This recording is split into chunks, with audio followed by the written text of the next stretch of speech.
അപ്പം അതിന് ഒരു 10-13 കോടി രൂപ ചെലവഴിച്ച് എല്ലാ പരിപാടികളും ചെയ്തു. UDF ഗവൺമെൻറ് ഇറങ്ങിയോടുകൂടി അതേപോലെ നിൽക്കുക, നിശ്ചലമായി നിൽക്കുക. നിലമ്പൂർ ചിരകാല അഭിലാഷാണ് ഒരു ഗവൺമെൻറ് കോളേജ്. ആ ഗവൺമെൻറ് കോളേജ് പാസ്സായി.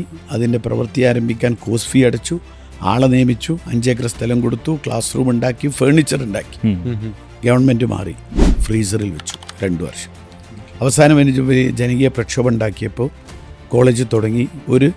ഒരു പീഡിക മുറിൻ്റെ 3ാമത്തെ തട്ടും പുറത്ത് കോളേജ് തുടങ്ങി. ഇപ്പോഴും അതിന് സ്വന്തമായി സ്ഥലമെടുത്തില്ല, ബിൽഡിംഗ് ഇല്ല, ഒന്നുമില്ല.